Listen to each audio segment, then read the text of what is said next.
everybody, Gingershadow here, and welcome back to some more Digimon adventures with me and Bazil. We've got our best boy in the background. Get Gallimon at long last. Maybe just get Gallimon, get special Gallimon. In a color scheme that I can appreciate. So yeah, we got this lad now. We got ourselves up to level 50. Got ourselves to mega level. Wasn't very hard because, you know, he's an absolute beast. So that was fun.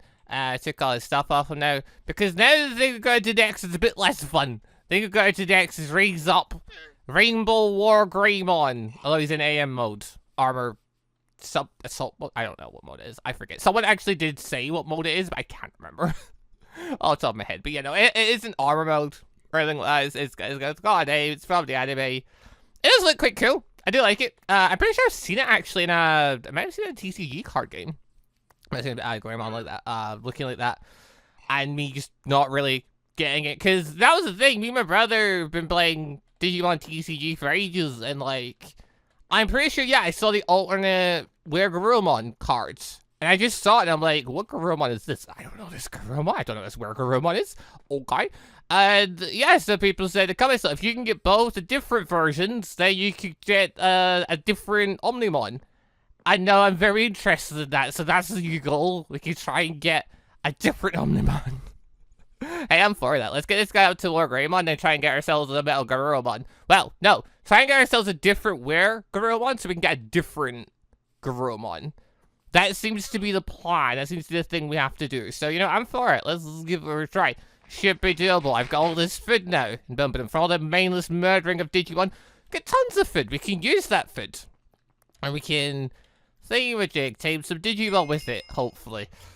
See how that goes. Also, I have just gotten a level up to level 30, which means I can get boom, some enchant stuff going. So let's quickly have a wee look-see at what we've got here. Badoo. Blast protection. It's not looking good. Wall jump. I don't need that. Feck it, take it. Why? Why is it like this? Why is it only giving the one blasted thing? Ah, it's so annoying. Because, yeah, how my boots have currently to get speed boost. I just need one level of jump boost. Just give me one game. Just give me one, please. Hold on, I'm going to use a bunch of my levels again. Failure, folly. Don't need that. Yeah, power, potato protection, power. I'm going to unenchant these in a second. But, like, yeah, I'm just going to look around. Let's go see if it fancy's giving us the thing we want. And a few books they've got here does not. Okay. Never mind. I'm unchatting those bits as well. Sod blast protection. Like, if Digimon start throwing yukes at me, then I'll consider it. But until that point, I feel like we do not need blast protection. So, yeah, give me my damn books back. Boom. I'm fairly certain we can actually get some of the boosts we want. Protection 3. Protection 3 is actually better. Hold on. What if I just took Protection 3? Is there a chance I could get jump boost? Actually, I can't take that because that's... Take that one! No. Okay. Feller falling 3! Okay. Vector Protection 2 for one level. Hello. Bum-ba-dum. This is me just using all my levels again before I, like, go around and try and get more levels. It's not looking good though now. There is a, I think it's called Easy Magic. There is actually a thingamajig, a mod that helps with this stuff. I maybe should look into that. That probably would be useful. Also, I could probably combine these bits together to like get a better habits. I'm not too worried about fall damage. Like I haven't died from fall damage so far. I'm not that baller of order, so whatever. I'm get jump boost. That'll negate fall damage altogether. So whatever. Useless to me. Give me this stuff, though. This stuff is useful. Oh, lovely. Because, yeah, it's a very interesting point. So, right. Got a lot of digi thingy. We can sell that and get more material. We're going to need that material for our bits. So we can buy some items. One of the things that got pointed out to me is if I wanted to get an underwater Digimon, I don't necessarily have to go get a fish. Like, sure, I could try and get a Golemon, as annoying as he is with his fish obsession. But I could alternatively just go and get Armadillomon and then get Submarine or Submarinmon, whatever he's called. I don't know if it's Submarinmon or Submarinmon. I cannot remember. It's been so long. But anyway, I can just go get that chap. And there you go. Fish. Plus he's an armor Digimon, which is pretty cool. So I don't know. I actually thinking that might be a good idea, or it might be the way to go, because Armadillomon's gonna be way easier to get. He's, I think, part of the Beast Clan, so I think it'll just, like, me or something, or definitely something. I actually don't know what Armadilomon was. I also don't remember where I saw him spawn. But yeah, this is bad. We'll go from a different day. For today, let's go deal with Greymon's antics. So, go to Snow Village. Boom, ba-dum. Then transport... What? Bow! Excuse you? Oh no, it's cut. No. I'm sorry. Leave me alone. I don't want to fight you. You're a damn polar bear. Oh, wow, he really is. He really is. I will kill. I will end you. I will do it. Fucking watch me. I don't know if he's giving up or if he's just stuck. There's a thing there. Yep, feck it. Greymon, kill. Mazza, destroy it. There we go. You know what? You had your chance. You had your chance to leave me alone. You decided violence was the way to go. Well, look what's happened now. Ha-da-ba. But, alright, anyway. Bum-ba-dum-ba-dum. Oh, so... After yesterday, so this is the thing about Digimon. Sometimes I'm doing Digimon, I'll record like, you know, an episode or two like in advance. Normally because I need time the following day for something that's happening, whether it be IRL things or like I did it for the weekend just there, where I recorded Saturday and Sunday's video in advance. So I had time for Saturday's WWE pay-per-view in the evening, but also I had time to play D&D in the morning. And then Sunday it was more just because I figured I was gonna be up late, potentially, and yeah. I can sleep more, but I'll say I'm playing Zomboid with my brother that day, so... There is that. Boom, ba-dum. Cool. Yeah, I sometimes do that. Yesterday, I was thinking of doing that, but I was like, I'll record 2 episodes, I can see about recording other stuff, because I'm constantly looking for other things to record, which I have actually found things I need to record, because particular mods got updated, and weird thing is, I didn't even realize they'd been updated, because they weren't updated in the actual CurseForge page thing. Like normal, they were hidden away. You'll see a different video at some point. Anyway, also, Greymon, are you, by chance, lads, yeah, you've got all the stuff on, kill, so you can just murder Golemon. And that'll be that, lovely. But yeah, anyway, so, that's the thing I need to go do later, which I'll probably...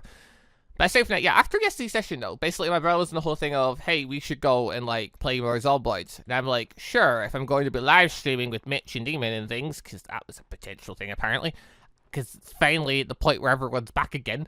And yeah, like, you know, he plays Zomboid for Rick, because Rich doesn't start streaming until like 10 o'clock in the evening. You know, quite late for me, but whatever, I'm quite happy to do it, because it's a lot of fun. And, I mean, Mitch did stream. What the frick? Oh, it's a fox! I was wondering what that was there. That was brilliant. You know, we sat and played Zomboid for ages. It was good fun. My brother's done a whole thing of looking for cars and stuff in Zomboid. He tried playing it solo because I was getting food after recording. And it was a literal point where basically he was getting chased by a load of zombies. And I was about to tell him a way to lose the zombies. They can, like, you know, go behind a house. So they come behind a house, then run. So you break line of sight with them, kind of thing. Like, that kind of tactic can work. Like, there's the whole thing of it, you could stealth and do it as well. But honestly, I prefer just the run tactic because we're not good at stealth. So, yeah, that was the thing. That was... Murder that Golemon. Bum-ba-dum. That thing. Right as I was saying to him, he literally turns to me and go, could you, basically, like, leave me alone, I know how to play the game. And I'm like, okay then. He then got murdered. Basically, he was getting angry because he kept dying. He was playing Zomboid, and I was heading upstairs. I came downstairs, and literally was in the, like, the fire station, in a room with, like, 2 or 3 zombies approaching him. He had an axe, but he's not very good at combat yet, so, like, basically, they were going to kill him. And right as I walked down, basically, then I saw this happen, and that got him annoyed. Because I then tried to give him some advice for getting out there, because I'm like, yeah, you can just run, you can run past them, like, you shove them, and that just, you know, boom, boom. But basically, it's like, what, like, he's basically telling me to, like, not stop talking, I'm distracting him. It's like, nah, you were gonna die anyway, me talking wasn't doing nothing. But yeah, basically, my brother's not someone particularly likes to lose. He's trying to play single player. I told him in this game, you're gonna die a bunch. And he didn't take dying a bunch well. So, yeah, he then told me off for, you know, trying to give him advice. Then, later on, it came to avoiding a bunch of zombies while we were playing together. And he's basically like, yeah, no, you never taught me how to get away from a bunch of zombies. And I'm like, I was trying to fucking tell you downstairs and you told me not to tell you. I literally got thrown back in his face a couple hours later. It was great fun. Hold on, but yeah, I thought maybe we were going to be streaming, so I guess, no, Demon's at work all week. So yeah, for streaming, it was, apparently we have good plans, the three of us to stream together later in the week. So, I'll let you, streaming should be returning later in the week. We've got a 3-player game where we're going to play together. So, there you go. Here's a thing we're going to be up to. Ba-dum, ba-dum. Oh, Gabble-Run. Also, wait, you're part of the Beast Clan. Beast Clan's like things like Sweet Nuts. Oh, that's not good.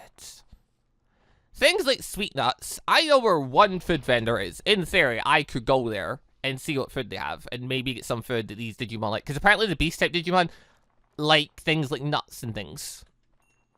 Interesting. Because I could just try and tame a Gobblemon straight up. Like acorns, sweet nuts. Yeah, it's all this kind of stuff. Yeah, I should literally go and just get that stuff and then come back here. And, like, try and tame them that way. That seems like the smartest way to go about it. Also, have I got a spare... Yeah, I've got a spare V-Pet. Blue one as well. Perfect for Gobblemon. That would work perfectly. Ba-dum, ba-dum. There's an interesting thought there. Probably will try and do that soon. There's a spiral one. Excellent. But yeah, so unfortunately didn't get a record yesterday. That was sad. Ba-dum. Although it did leave me more time to go look into other things I've been looking at lately. AKA 1 part D&D, 1 part Sword Art Online. Which the Sword Art Online one surprised me. Basically, I was bored one of the days. Like, it was like late at night kind of thing. It was like, I was just like thinking like, let's watch something or do something. Because like, I have a lot of books, I have a lot of light novels. It's like, I really should read through them, because I piled up there, and both of them, I normally do randomly just read through a bunch of them. I'm like, okay, well, which one do I fancy reading? And I picked up Sword Art Online Progressive, because I had the first volume of it sitting there. And I was like, I should try it out at some point, This is me trying it out. I quite enjoyed it. Sword Art Online, weird show, because it's a show that I really liked when it first came out. It peaked at, like, episode 14, and it never got any better. Like... It just, yeah, it's not a great show, is it? Like, it's one of those shows that, like, as it went on, it made less and less sense. And it had a lot of weird things going on with it. I wasn't a fan. It's like, the Alice stuff was fun for a little bit, and then the very last part of it just made no fucking sense. Like, all of a sudden, it became Dragon Ball Z. It was wild. So, yeah, my entire... topic of Sword Art Online was pretty much over. I like the Sword Art Online part. Everything else gets a bit And Progressive is like Sword Art Online stuff. So I'm like, okay, let's give it a try. Go through it. I absolutely love it. Like, it gives so many more little details, so many more little bits. It gets us understand the game better. Talks about the game mechanics, people's thoughts and feelings around things, how people are coping with certain bits. It's so good. Like, why was the anime not like this? Why can we not just get an anime of Sword Art Online that is several seasons of them trying to beat the game? You know, the thing we actually liked about Sword Art Online. The game. The Sword Art game. The death game. The interesting aspect. The thing they tried to recreate a little bit with Gun-Gil. We're like, oh, people die in here. They die for real by this one guy. Even though he was actually sneaking into people's houses and murdering them IRL. That's not the same. It's not the same as everyone being hospitalized, having 10,000 people hostage. Only 8,000 by the end of the fucking first month. Like, oh, no. Yeah, no, it's a good read. I'm enjoying it. I ended up getting the next 2 volumes. I think it's got 8 so far. Don't know where it caps off at, but I don't know. So far, I made it to the 3rd floor. And it's like, yeah, it's way better. Get more details. I got to see what the second boss was, what its effects was, how Sword Art Online gets progressively more difficult.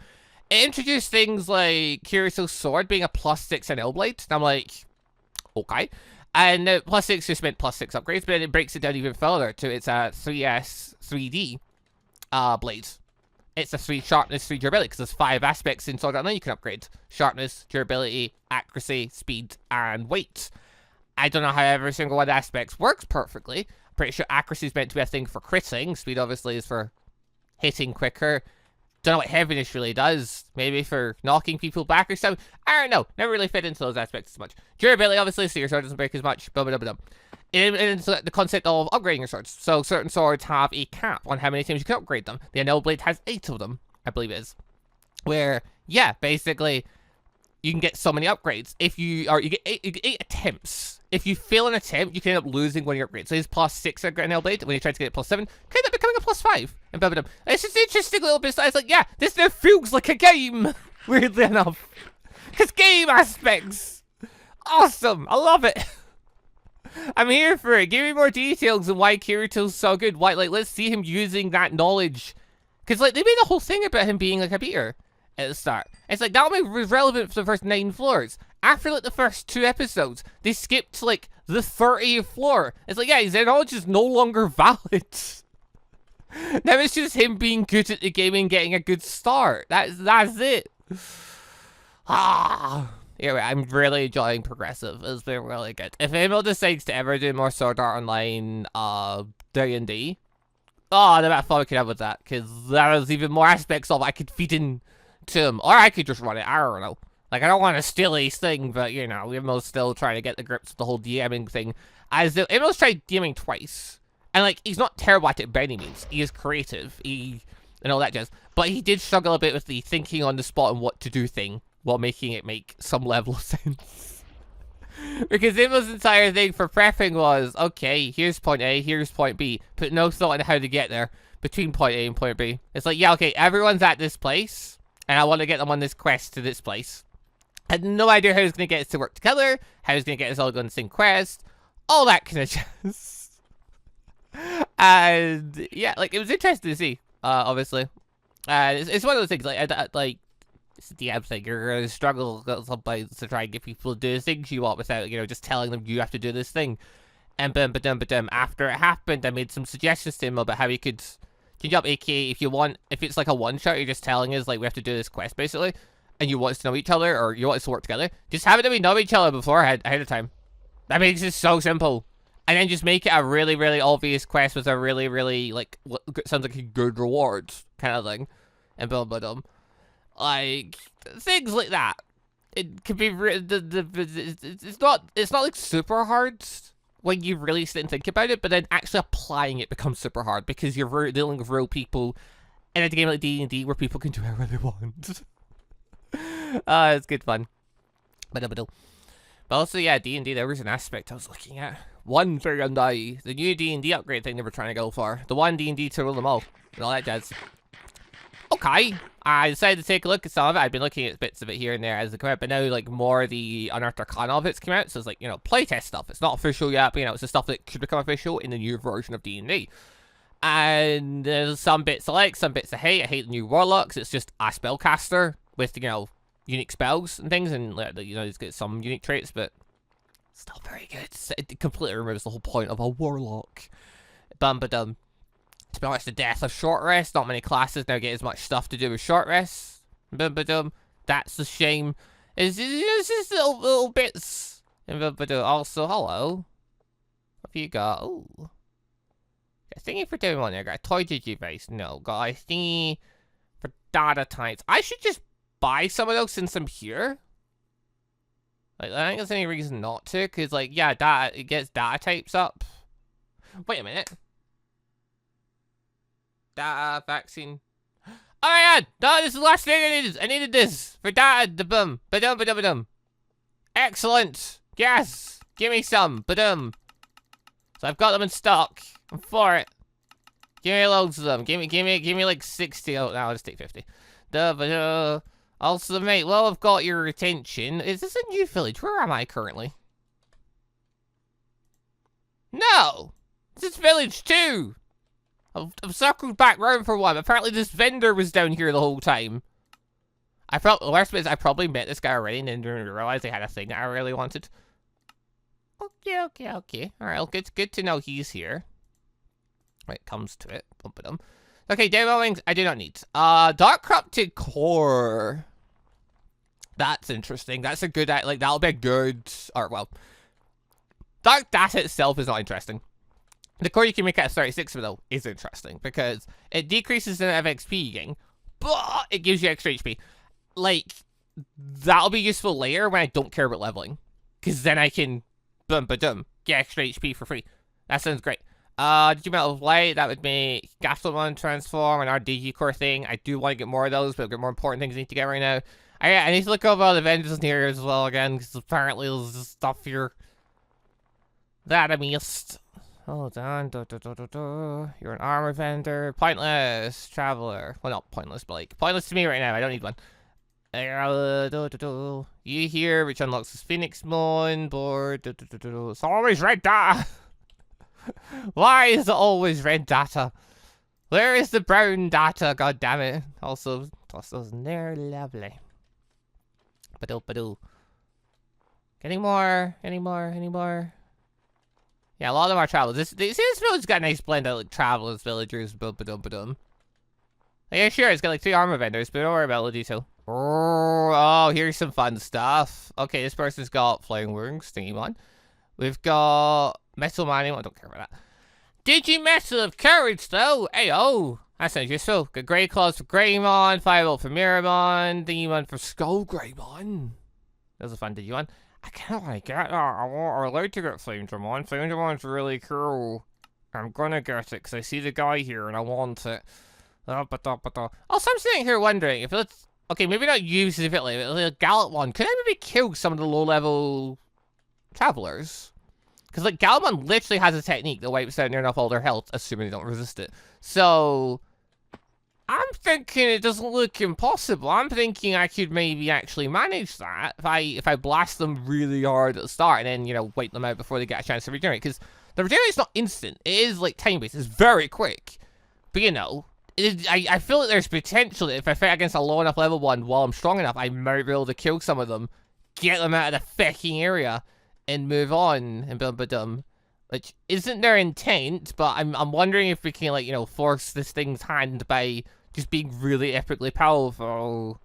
It's tempting, because these feckers can't really do much back to us, and if they do much back to us, I'm pretty sure I'll just turn into an egg. So, alright, I want to give it a go. I mean, not today, of course. Like, not right now, of course. I've got this guy to train instead. You know, later on, totally make me a thing I might think up trying.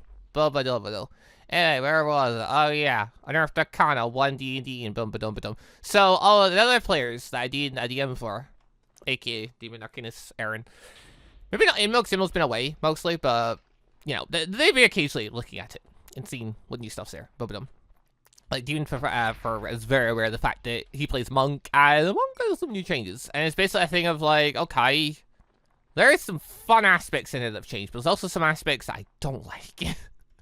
We could try and blend the two, because there are definitely some things that'd be nice to apply right now, because some classes could use the power boost, comparably especially to spellcasters. Like, spellcasters now get the ability to basically create spells. They can basically alter their spells to take away negative aspects about them or things they didn't like about them and change bits about them and then I don't really like that because that's busted. Spellcasters are already ungodly powerful in D&D.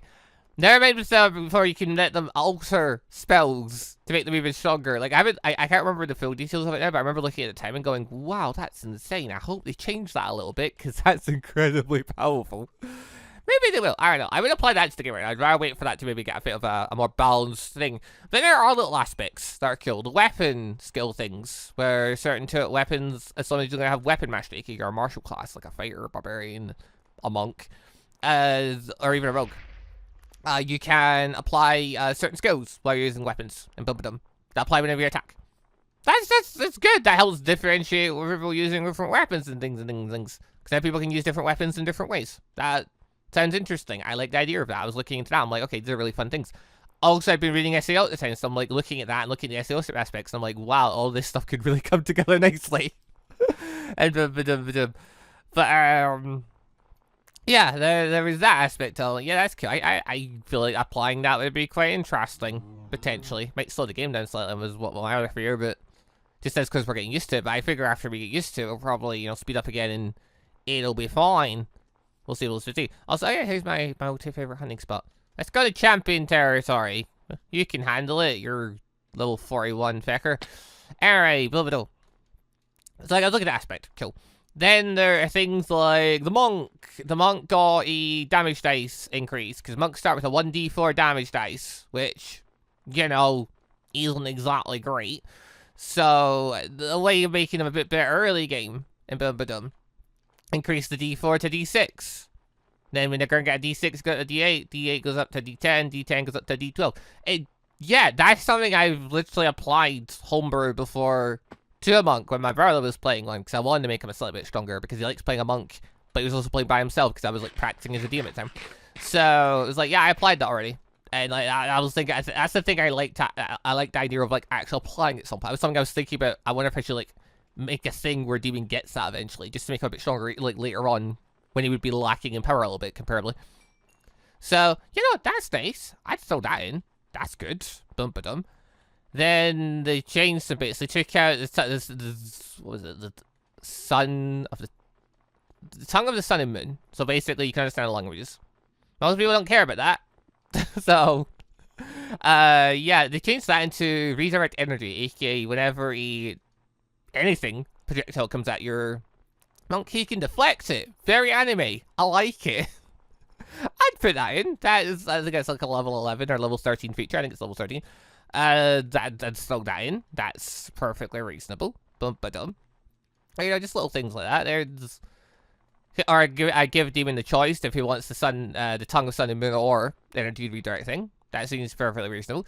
But then you change stunning strike. It makes it so you can use stunning strike once per turn. It's like not even like a one successfully per turn. It's like you get one attempt at it once per turn.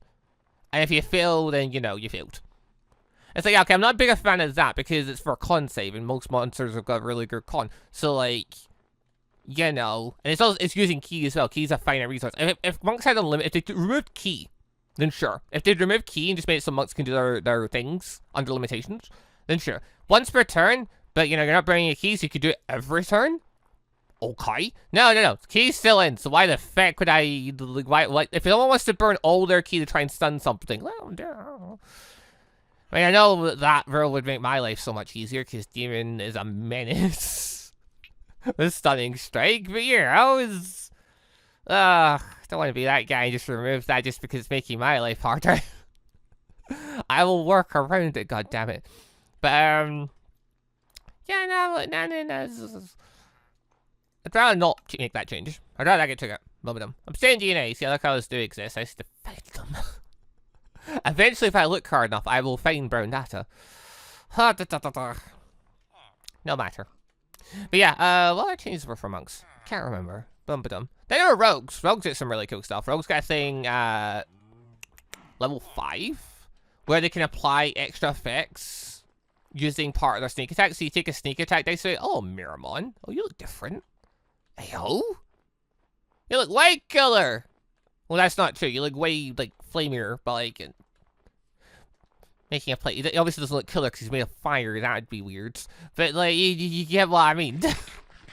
But yeah, anyway, so, Rogues get a thing. They can take one of their d6 of their sneak dice off to try and apply an effect on. Make the thing do a save to, like, try and trip them, or stuff like that. And then later on, they can get much nastier and try to blind their opponents and knock them out and things. Like, that's cool. I expect that gives the rogue more thing to do, because up until this point, the rogue is pretty much sneak and hit things. They're absurdly good out of combat, so they've got, like, you know, really good skills and things, which, the change in 1 D&D made very, very, very interesting, because they changed a reliable talent. They moved it from level 11 to level 7.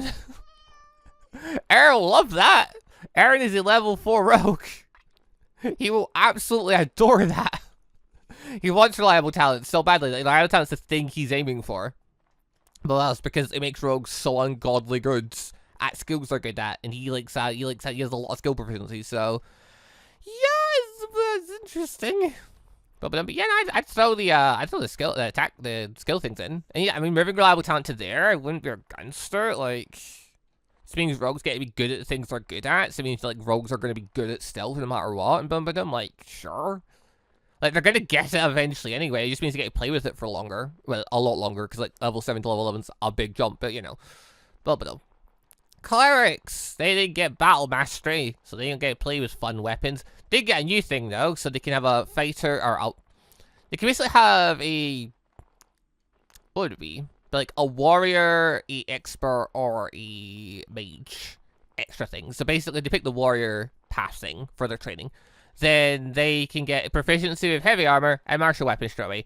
That's quite handy for a lot of clerics. The expert one, they can be really good at persuasion, history, arcana, and religion, aka things that normally require intelligence, which is a dump stat for most classes, because only freaking thingamajigs need it. Blah blah blah blah. Only wizards really need it, so most classes don't bother with it. So like, yeah, Arcanist isn't like good at religion and stuff like this, maybe a cleric. With this, if he took this, it means he can add his wisdom modifier to the roll for it. That's really good. So yeah, that can apply for persuasion too, because clerics, a lot of cases, don't want to be grumpy people that are terrible at persuasion. They want to be people that may help folk, and perhaps even leaders, or inspiring, or bum-ba-dum-ba-dum, lifting spirits, or, you know, trying to get a party out of a situation without, you know, violence and bum-ba-dum.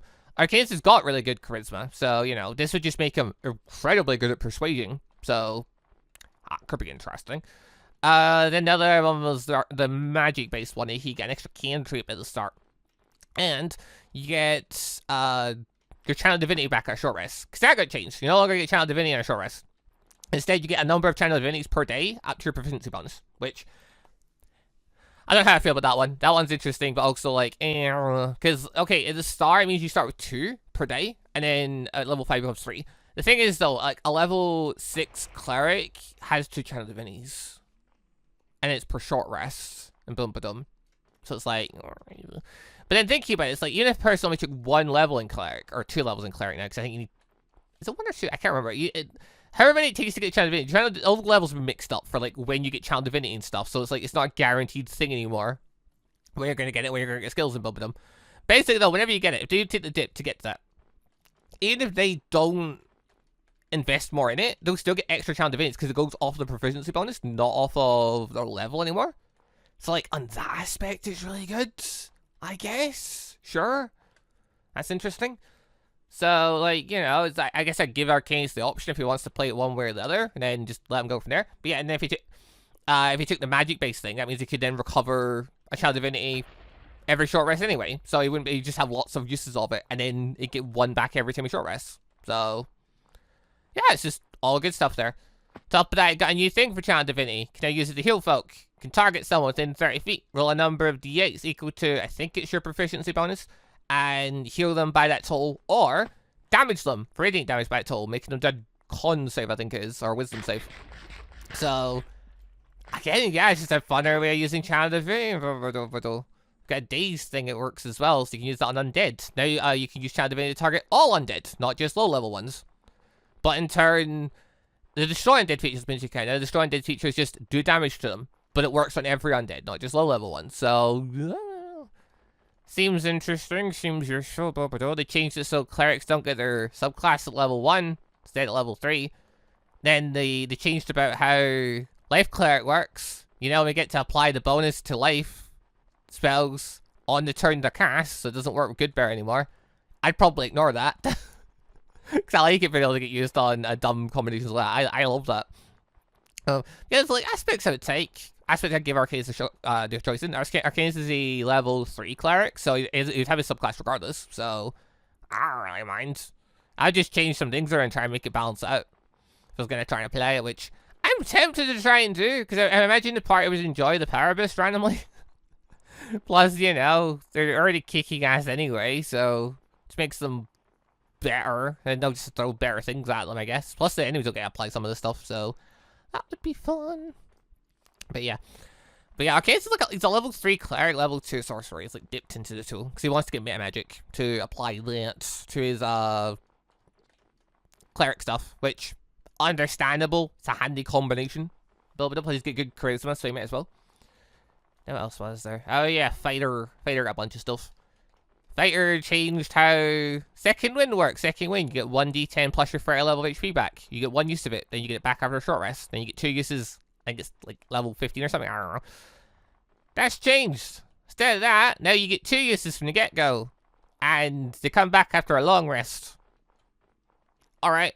Then at higher levels, I forget where, you get a 3rd use and eventually you get a 4th use. So you get 4 uses of it per day at the very end. And also this guy's extra quick fight. Glorious. Yeah, again, I'd probably give him just a choice in that one. They changed how Indomitable works. Indomitable, rather than getting 3 uses of it eventually, instead you get 1 use of it. And basically you get to do a reroll on a failed saving throw. But on the reroll, you get to apply your threat level, which obviously at higher levels will be very good. And so off the top of that, there is a second powered up one where instead of, because you don't get a second use of Indomitable, instead you get substitute Indomitable. So basically you can use a use of your second wind to reapply Indomitable again. To use Indomitable a second time. Also it triggers the second window, so you still get the healing aspect of it. So I don't know, like, it seems like cool fighter stuff. They changed how some of the level of things work, so you get some of your subclass features a level lower. They changed when you get your 4th attack. It's now at like level 18 instead of level 20. That's cool, because a lot of people don't make it level 20, or when they make it level 20, that's the end of the game. Unless they're doing like epic campaigns. So yeah, like the idea of it seems cool. Lets them get access to more stuff. Also makes it so MMO gets at level 5, fighters are like the best thing because they get extra attack and defeat. Like, it used to be level 6 to get a second ability score improvement or feat. No, it's level 5 now. So you get 1 at level 4, 1 at level 5, and then level 6 to get their class feature. Now at level 7 to get, I believe it's weapon expert, so they can change about the function of a weapon that they've got mastery of. Yeah, fighters just get some neat stuff, like some of those little bits for them. Again, I'd probably like to give them the option of some of this stuff and try and apply some of this stuff into the game. Just to make it interesting. Because like, if that's the direction D&D's going, some of it may get kept anyway. And some of the ideas are cool, so I wouldn't be against them, even if it is technically kind of homebrew, you know. If they're up for it, it's something going to power them up, so why not, eh? Also, not enough energy, I knew it! You can only use it the one time, you sod! Use that fire move instead, that day, nothing. God damn. He's level 42, he's nearly there actually. Although I think I have to put him above level 44 for this to work. But yeah, that's why I spent part of my morning today. I was looking at the Unearthed Arcana stuff and like taking notes of like stuff I might apply into the game. And then thinking about the things I might ignore. Sorry, another. Oh, some of it's tempting. Like, some of it I definitely think I want to apply. Like, Demon's Monk level thing, definitely want to apply. The Rogue, fighting skills thing just seems interesting. So, that'd be good to apply. The Cleric's getting access to martial weapons if they're like, protectors, or getting access, better checks using certain intelligence skills and things, and so like those kind of things, they seem useful. Fighter stuff, getting their extra attack at higher levels earlier seems nice. Giving them the extra ability score improvement / feat at level 5, and giving their 7th level thing at level 6, so they can get weapon expert at level 7. Not against that either, to be honest. Like, I like the weapon aspect things, or I like to try it. Like, sure, some of them might get changed, but for now, they seem pretty decent, so give it a go. Alright, now, anyone got any thoughts and stuff? Anyone looked at this stuff? Got any thoughts about it? Anyone thinking about the one D&D stuff and, like, any bits of it? I don't know. I talk about D&D a bunch here. I don't know how many people actually know the ins and outs of D&D. But yeah, if anyone's got any thoughts and stuff, so what stuff would you like to apply to the game? What stuff would you just ignore if it came down to it? Because, things like, yeah, the Warlock and that, like, sod that. No. The Warlock thing is abysmal, I hate it. Also, badum, get back here, yo. We are going to face, it's going to happen, Lovely. Oh, it's good it's nighttime now. This is the point where we actually fight against some virus Digimon. Level up. Okay, that's you at level, what, 44? 44. Okay, where do we need to get you to then? Digivolve. WARGREYMON. We require 25 energy. Level 44. We need 53 strength. Don't have that. 52 defense. Have that. 50, sit still. 56 speeds. Oh, sorry, 52 speed, we've got that. 52 special defense, we don't have that. 50 for a special attack, we really don't have that. Okay, yeah, okay, the special attack's the big one then. That's the one that's gonna get us. We're gonna need a few more levels. Oh, dearie dear. Yeah, we're gonna need quite a few more levels. We need our 6 in special attack. I need to buy a chip for freaking special attacks so I can figure it out. That seems like a good idea at this point. Oh, dearie dear dear. I did nothing. God damn. Okay, getting you up's gonna be a pain then, mate. Apparently. It's definitely better moving to higher level territory. Or what? Also, pop that in there. That'll be useful for later. I still don't know where I'm getting a Vmon for, though. Like, I haven't seen him spawn, so I don't know where he lives. Like, we've seen Agumon that flying around, but yeah, we haven't seen him, though, so I don't know. I haven't seen Demi Vmon either, actually, now I think about it. I think I missed the baby forest, where, like, just you saw the baby Digimon, you saw every baby just in that one area. Oh, good times. But sadly, not how the world works anymore. The world has changed and adapted, and it be that way. Also, there you go. Also, that's just grass. Never mind.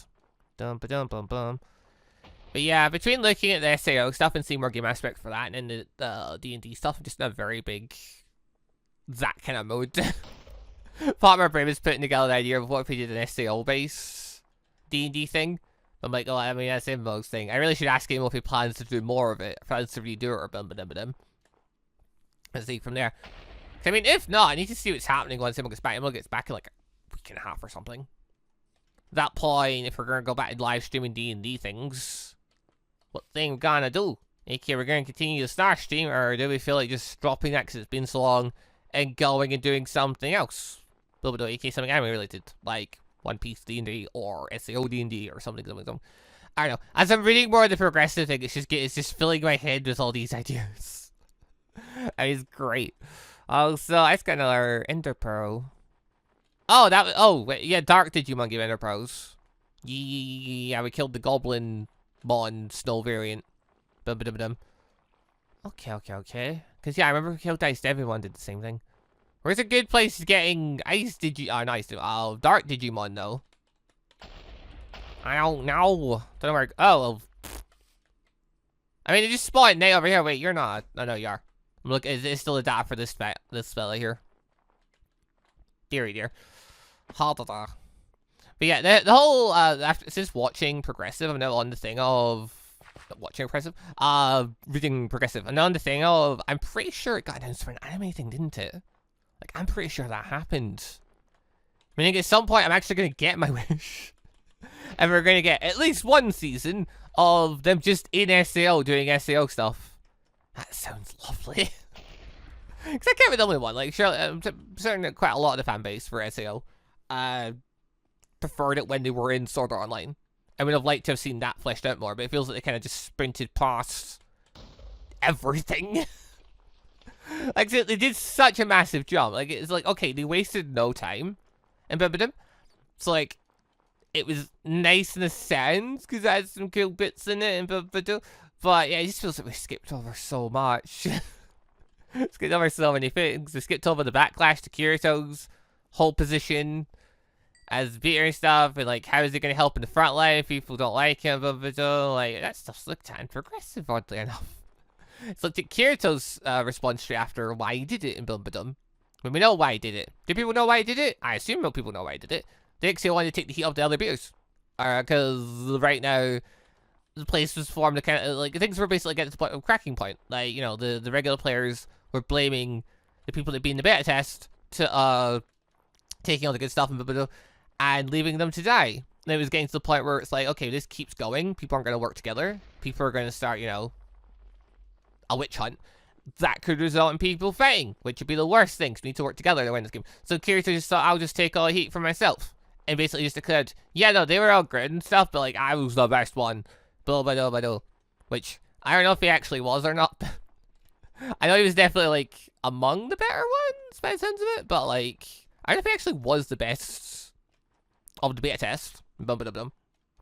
But he certainly got pretty far. He kept to, like, floor 9 or whatever in, like, a month. Or 2 months, or however long it was he got to play for. I don't know. Either way, made the declaration, took all the heat. What was the aftermath of that? Nothing. We skipped 30, 40 floors ahead.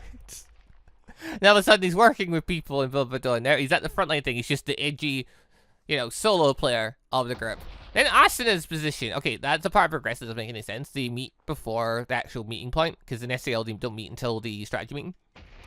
For that, in this, but honestly, I'm okay with it. Like, they work it into them being at the strategy meeting together and It has them interacting a lot more.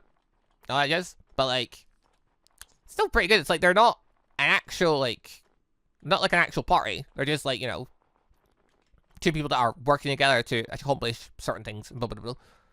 They seem to be doing it a lot because the creator, and he literally put a little message thing on the book about this, of like, okay, so what did I do about this? Because I know it breaks the continuity of SAO, which honestly, yeah, break the old one. I don't care. Give me this new reality where we're in SAO for ages. I'm for it. Break the old one. See if I care. But yeah, so pretty much he went to the thing of what do I do in this aspect? Either I can break continuity and just have him work with Asuna a bunch, or I could have to bring in like a different character from the playoff of.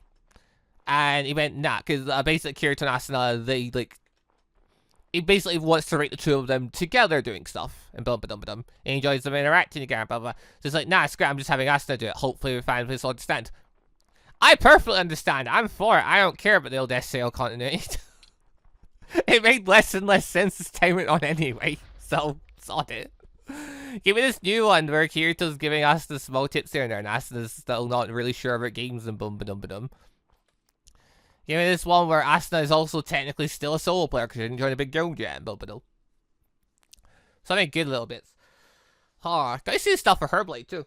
That was the thing too. Kirito's blade was a +6 blade. Okay, +3 sharpness, +3 durability. Her blade was, I think, a +3 accuracy, +1 speed. Or no, +1 durability. So it was like, her one was like a crit fisher blade. Like, she basically obviously hitting crit allowed. Bum ba dum. Apparently, you know, there was calculations where Kirito could figure out, you know, that how good her blade was, that kind of stuff. Blah, blah, blah. All interesting little bits. Again, it's more fleshed out things I love. I'm just on an SAO high right now. I've been reading the books so much. We're really enjoying them.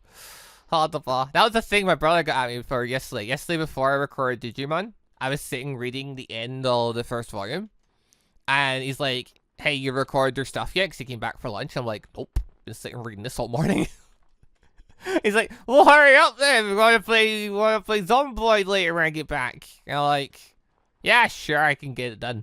I did, to be fair. Like, I was finished recording by the time I got back, and I'd finished the book, and boom, ba-dum, ba-dum, I just had to get food. That's the only thing. So I slowed this down a little tad. But it's very easy to get food as well, so it was whatever. So, it all worked out in the end. Also, here, have more food, you fat fecker. God, you eat a lot when you're fighting. And it makes sense. He's burning through a lot of energy, I suppose. Yeah, I don't know. It's I need to read through more of the books to see what other stuff's added, obviously. But like, even just the stuff on the second floor is really good. It's like ongoing bits happening through it. Okay, they had like their own little mystery thing going on. They got to see the second boss, and the things leading up to it, and how their struggles with that one and that. They got to address the whole stuff with the first boss. The fact that it moved they didn't expect. And it's like, okay, well maybe everything's going to be slightly, or everything's been slightly tweaked. And boom, so we can't rely completely on our prior knowledge, but you know, we at least know some of the patterns. Cool. Got to see the response to, like, you know, the leader of the first raid party dying. And like, who are the people that step up after that? Who are the ones that start? And basically, yeah, it ends up forming like two factions. I think one was the Liberation Group. The Liberation Group, which we saw get wiped out in floor 75 by the giant blue thing, where Kirito did dual wielding for the first time. Got to see the formation of them, because they get a bunch of players. Then there's the other group, I forget the name of now. And that was a long kill. Which, that was another thing that got me in original SAO. The dual wielding thing. I mean, for one, because they showed a guy dual wielding axes, like, early on in the series. But, like, ignoring that little bit of detail. Of all the players, no one ever thought, let's wield 2 swords in Sword Art Online. Like, that doesn't sound realistic. Then I started thinking about it. I'm like, wait a minute. There's only 10,000 players in that world. And then, like, 2,000 of them died in the first month. So it was less than that. It was like 8,000. Okay, so that's a really small sample group, for one. Comparably for, you know, a game. Then there's the fact that the dual wielding doesn't have an actual skill. Kirito unlocked it over time, because he obviously practiced and blah, blah, blah. Then there's the fact that if you're playing a death game, you would rather do something that immediately has benefit to you. AKA, things like, because obviously no one had heard of a dual wielding skill at that point. So, like, no one knew it existed. So maybe it wasn't built into the game, maybe it's a function. Because dual wielding is a thing, technically, in the game. Kirito makes note of the fact you can hold a weapon in your offhand in the progressive book, but it's way less powerful. Like, it's way less effective. Because basically when you join SAO, you picked what your dominant hand would be, your left or right hand. The menu screen would operate, so your buttons were on the left or right side based on that. And also your dominant hand would be the hand your weapon gets equipped to. And boom, boom. That said though, you can hold it and equip it to your other hand. But then if you do that, it's significantly less powerful. Boom, boom, boom. Kirito then makes a note in the progressive book, I should really start training my less dominant hand in case of emergencies. So, like, you know, just a little snippet there of him. He's practicing that from really early on. Or at least he's got the idea of practicing it from really early on. That he should use his less dominant hand just in case he needs to do it in a fight at some point, randomly. Even if it's not going to be as good. And I was like, okay, that makes sense though, yeah. Like, you're not using your less dominant hand, it's going to be less powerful. That would make people shy away from the idea of dual wielding. Because why would you use a weapon that's way less powerful? Like, the people do it in Dungeons & Dragons, if you use an offhand attack, like a rogue can take 2 short swords. A short sword is 1d6 damage. If you use their main hand, it'll do 1d6 plus whatever the dexterity score is. So, say +3. So that means their damage range is ending between 4 and 9. So they can do 4 to 9 damage in that turn with that swing. If they use the offhand, though, and just swing a short sword normally, you don't get the extra modifier. So the damage range is between 1 and 6, which is a much... Like, yeah, it can still do good damage if it gets a good roll, but it can also just do, like, 1. So, you know. At that point, if you had a much better option, with just using one-handed weapon, and just using one weapon itself, and why wouldn't you do? Why? Or just use a two-handed weapon that does a better, like, average damage range. Bum-ba-dum. Or, in a death game, using shields, because, you know, it's a death game. You're going to want shields to protect yourself. You're going to want to be more defensive. After I started thinking that way, I'm like, this makes a bit more sense now. Also, I got, like, that was a question me and Immo had for men to design classes for the D&D game. Because he was talking to me about it because I had done DM stuff before and he had questions. And then he wasn't going to fill me in about the actual quests and things, but we had to design characters and blah, blah. And the question came up of, could you be a monk and what projectiles are in SAO? And it's like, okay, there are no bows. We don't remember ever seeing a bow, bum-ba-dum-ba-dum, it's called Sword Online, blah, blah, blah. Are throwing daggers in it though? Well, yes, because the one time I remember seeing a throwing dagger was Kirito throwing it at a rabbit. In progressive, they talk about throwing stuff more. It shows there's a whole subcategory for throwing knives. They're not rated very highly though. What the feck? What the feck is that thing? It's a Moosmon Spyro! It's got no texture! I love it! But yeah, basically though, the throwing knives aren't considered very good because once you throw them, if you run out of knives, then, you know, you'd have to go pick them all back up again. And bum-ba-dum-ba-dum. It's not reasonable to just keep buying knives and having such a big supply. So, in that case, it's like, you know, most people aren't going to use it. That's why you didn't see it. Understandable. So people might have the odd throwing knife here and there, but they're never going to give play in an actual fight. Until someone does for reasons and blah-blah-blah-blah. But, like, that requires a very particular weapon. But yeah, that's the whole thing for progressive. Then also there's the monk aspect of it. It's a martial arts. Yes! Martial arts! Just pure martial arts. Just fighting without weapons exists in Sword Art Online. Obviously the intent of the game is to use swords. But there is a full category of martial arts and techniques and things. It is a thing. There, on the second floor, there's an NPC that teaches you martial arts skill. Because a couple of shinobi, aka people dressed up as ninjas, because apparently there's ninja costumes in SEO. Excellent, loving it. They wanted the skill. Because it fits for shinobi. And they were trying to pressure certain people into like, giving them information on where to get it and blah blah blah blah. They didn't want to give out the information. Kirito steps in. Kirito goes. Kirito gets it. Because we know Kirito is hand to hand. He killed someone with it. That time he got paralyzed and Irvine Asuna came to save him. Like, we see these aspects, but they're not explained. They're not, we don't know Kirito can do a hand-to-hand combat skill. You know, he's had it since the second floor. Now I know that. And now I know you can be a monk in SEO, because there is actually a full subcategory for using martial arts. And yeah, you can use weapons at the same time. Monks can use weapons at the same time. Makes perfect sense. But also, that was the thing Kirito used to string two attacks together. He did a sword technique, and then, because it was quicker, he used a martial art technique. Just to pick off a last little bit of HP on something. That makes sense! That's literally a monk! A monk uses a sword or whatever, like I said, a short sword, hits a thing, and then as a bonus action uses an unarmed strike. It all makes sense! I love how it's so tied together nicely. I'm loving the progressive thing just for all the info I'm getting for it. Also, how are you still not at the point I need? Actually, you're pretty damn close. Hold the boss. Digivolve. WARGREYMON! Do it! Do it, you glorious fecker! Ah! Rainbow WARGREYMON! Wait, you're level 51. Wait, what? I raised you to level 51?